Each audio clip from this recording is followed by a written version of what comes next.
ত্রয়োদশ জাতীয় সংসদ নির্বাচনে নিরঙ্কুশ জয় পেয়েছে বাংলাদেশ জাতীয়তাবাদী দল বিএনপি। এর মধ্য দিয়ে বাংলাদেশের ১১তম প্রধানমন্ত্রী হিসেবে শপথ নিতে যাচ্ছেন তারেক রহমান। এ বিষয়ে নিজের ফেসবুক পেজে পোস্ট দিয়েছেন সাংবাদিক ইলিয়াস হোসাইন।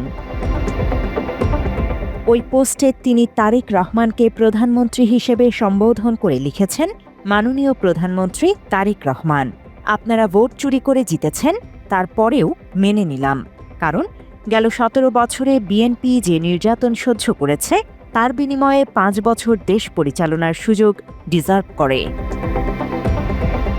আপনার সংবাদ সম্মেলনটা দেখলাম।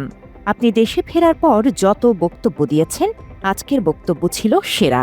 বিশেষ করে সারা দেশে সহিংসতা বন্ধ করে বিরোধী দলকে নিয়ে যে ঐক্যের ডাক দিয়েছেন, এই অংশটুকু। আমাদের পথ এবং মত ভিন্ন থাকতে পারে, কিন্তু দেশের সাথে আমরা সবাই এক। আমি বিশ্বাস করি জাতীয় ঐক্য আমাদের শক্তি, বিভাজন আমাদের দুর্বলতা। মাত্র ৩০% টাকায় জমির মালিক হয়ে নতুন বাংলাদেশের গড়ে তোলার স্বপ্ন দেখা বাংলা বসতি।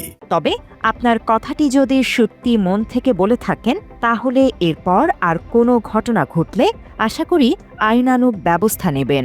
আপনি আজকে দেশে ফিরে প্রধানমন্ত্রী হয়েছেন শুধু জুলাই যোদ্ধাদের কারণে, অথচ বিভিন্ন জায়গায় আপনার দলের সন্ত্রাসীরা তাদের উপর হামলা করছে। একই সাথে জামায়াত আপনাদের চেয়েও অনেক বেশি নির্যাতিত একটি দল। ১৭ বছর তারা সবচেয়ে বেশি ত্যাগ স্বীকার করেছে। কদিন আগেও আপনার দলের লোকদের সাথে একসাথে রাজপথে জীবন দিয়েছে। জেলখানায় তারা খাবার ভাগাভাগি করে খেয়েছে। গতকাল নির্বাচনে ব্যাপক কারচুপির পরেও জামায়াত বড় কোনো প্রতিক্রিয়া দেখায়নি। আজ সকালে জামায়াতের আমিরের সাথে কথা বলার সময় জিজ্ঞেস করেছিলাম, আপনারা নির্বাচনে কারচুপির বিষয়ে এত নিশ্চুপ কেন? তিনি উত্তর দিয়েছেন, আমরা এই মুহূর্তে রাজপথে নামলে তৃতীয় পক্ষ দেশকে অস্থিতিশীল করতে পারে। এর চেয়ে উদারতা আর কি হতে পারে? জামায়াত আপনাদেরকে দেশ পরিচালনার সর্বাত্মক সহায়তা করতে প্রস্তুত। আশা করি আপনারাও হাত বাড়িয়ে দেবেন। সবশেষ একটা কথা বলতে চাই, খালেদা জিয়া আর কয়টা দিন বাঁচলে উনিও হয়তো এখানে উপস্থিত থাকতেন। সংবাদ সম্মেলনে আপনি নিজেও মায়ের অনুপস্থিতিকে শ্রদ্ধার সাথে স্মরণ করেছেন।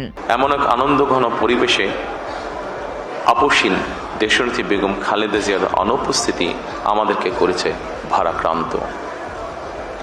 রাষ্ট্র ও রাজনীতিতে জনগণের অধিকার প্রতিষ্ঠার এমন একটি গণতান্ত্রিক সময়ের প্রত্যাশায় তিনি ফ্যাসিবাদের বিরুদ্ধে আপোষহীন লড়াই করেছিলেন। যদি আসলেই মাকে ভালোবেসে থাকেন, তাহলে আশা করি যারা আপনার মাকে মৃত্যুর মুখে ঠেলে দিয়েছে তাদের কথা কখনো ভুলবেন না।